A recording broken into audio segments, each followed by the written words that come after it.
All right, we'll start with you, Connell. Oh, okay. Good morning, Councilmember Thomas and Chairman Gray. Today I'm here to testify about the issue of lowering voting age. As you know, I'm a big youth advocate, and I also run the U.S. Youth Chamber of Commerce, so I'm also a big youth business advocate. I strongly agree that the idea, and it's the time for a serious proposal from the United Kingdoms and Massachusetts to California about lowering the voting ages in their jurisdictions. The National Youth Rights Association, also known as NYRA, is getting involved with chapters in New York, California, and joining groups around the country who are working actively to lower the voting age to 16.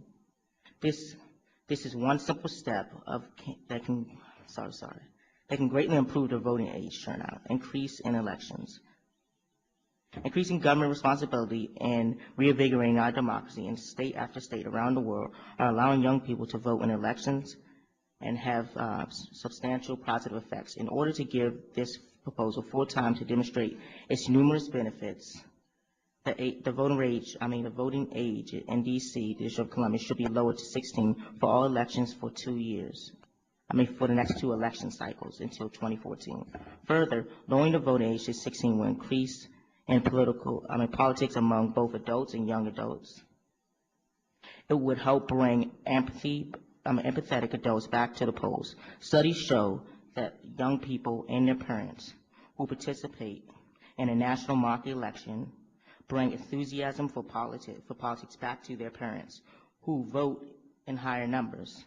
This trickle-up effect has its greatest impact among parents from low socioeconomic backgrounds. This is especially important in the District of Columbia, which has a high number of low-income families. Young people who greatly benefit from a lower voting age by becoming more politically active and knowledgeable in the United States.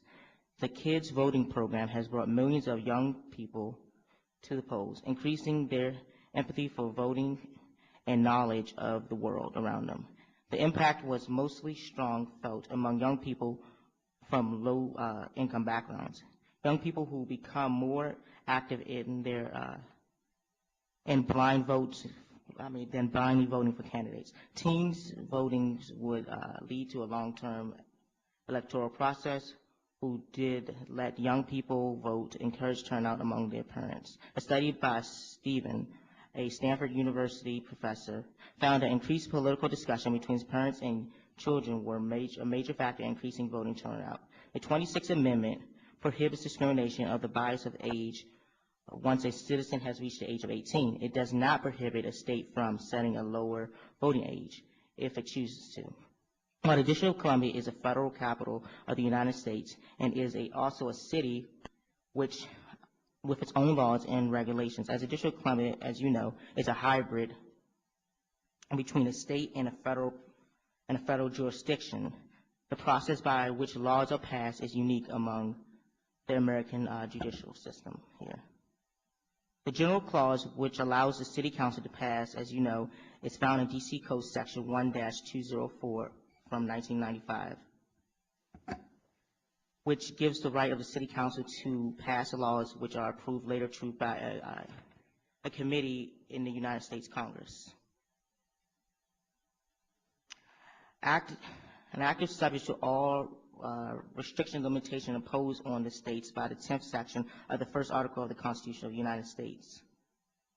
Young people have a strong interest in politics, generally despite the controversial wisdom. Once a young person example of this can be found throughout articles and videos of the latest presidential election. Many young people came out in numbers to state their opinions on not only in 2 presidential candidates, but on the state and of their state and their country and international affairs.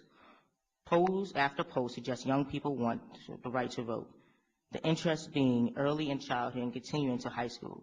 In 1992, a child amusement park in Philadelphia area conducted a survey where young people ages 8 to 12, it found that 89% wanted the right to vote. Among teens, this increased in voting. A 1991 poll at a mock election Minneapolis, Minnesota found that 73% of teens between the ages of 12 to 17 supported a voting age of 16. Overall, young people are ready and willing to vote if they're given a chance. And for a city that is a strong advocate about voting rights for itself, should support showing the younger citizens they're giving them the right to vote, because later on they're going to be decision makers, they're going to be the leaders and the CEOs of companies that will be able in the position of power to help our city become even greater than it is today. Thank you. Thank you very much, Connell. Connell, you recommended that we lower the voting age to what, 16? Yes. Do you think youth can responsibly handle that? I do. Okay.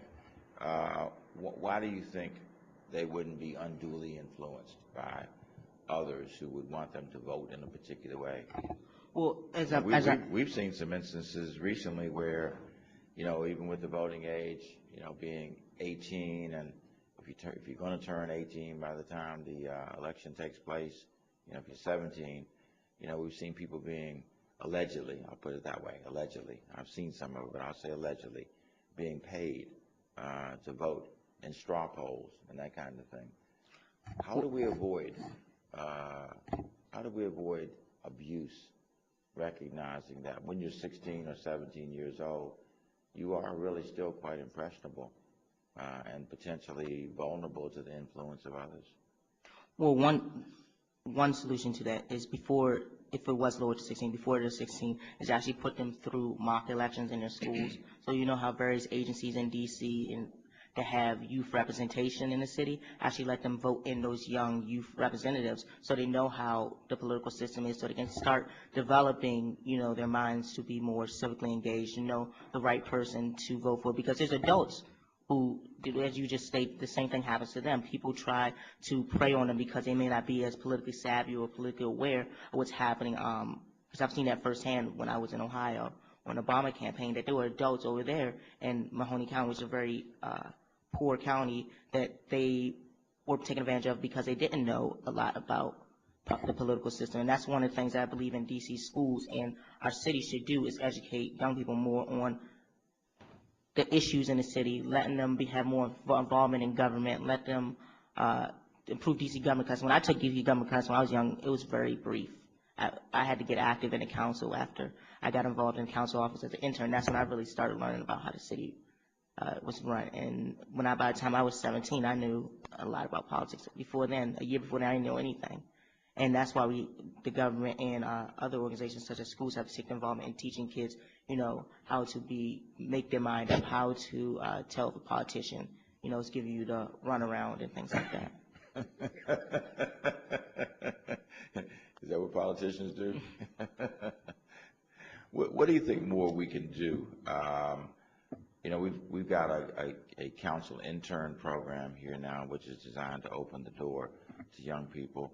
We do these hearings every month, as you probably heard earlier. This is our 30th monthly hearing, which is, I guess, equivalent to about 2.5 years, right, of having youth hearings. What do you think more we can do to get young people engaged in the civic and political life of the city and be knowledgeable about it along the way?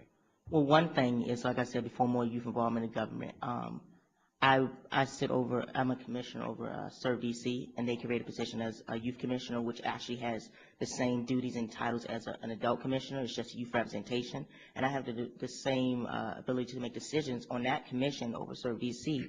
And if we get more positions in the government, like the youth advisory councils, your internship program, and having youth city council members and things like that, on the school board, the youth representatives, actually letting young people get in a position that they're elected by their peers, they go out, educate them, and actually be in a position of making decisions, they're going to become critical thinkers.